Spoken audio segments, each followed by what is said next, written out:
বেছে নিয়ে কোরআনে কারিমের জন্য মনোনীত করে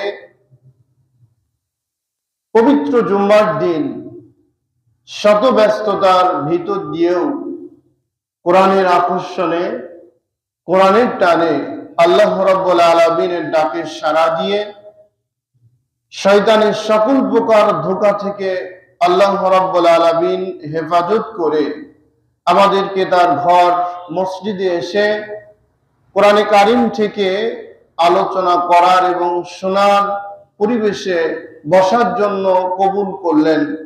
রব্বুল আলামিনের দরবারে আরেকটা বার শুকরিয়া আদায় করছি, সকলে বলছে আলহামদুলিল্লাহ। সম্মানিত উপস্থিতি, এটা চলছে হলো রজব মাস। আমি গত জুম্মাতে রজবের বৈশিষ্ট্য নিয়ে কথা বলেছিলাম, সেখান থেকেই কথা হবে ইনশাআল্লাহ।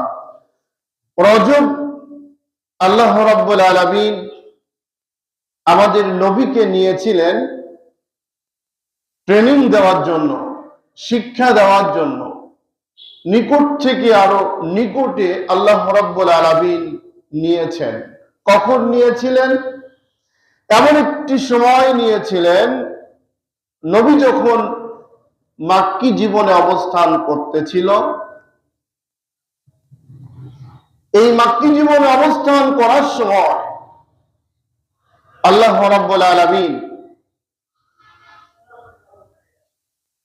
বিশ্ব নবীকে চতুর্দিক দিয়ে কাফেররা যখন আক্রমণ করতেছিল, দাওয়াত দিত কিন্তু বিশ্বাস করত না, বিশ্বাস করে না।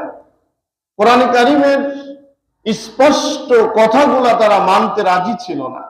এই রাজি না থাকার জন্য, রাজি না হওয়ার জন্য এমন একটি মুহূর্তে এসে আল্লাহ রাব্বুল আলামিন এই পরিবেশটাকে পরিবর্তন করার জন্য, পরিবর্তন আনার জন্য আল্লাহ রাব্বুল আলামিন চিন্তা করলেন, দেখলেন এই অবস্থার মধ্যে দিয়ে যে মিশন চলছে দাওয়াতি, এই দাওয়াতি মিশনে এই অবস্থাতে কখনো এই জাতিকে পরিবর্তন করা যাচ্ছে না।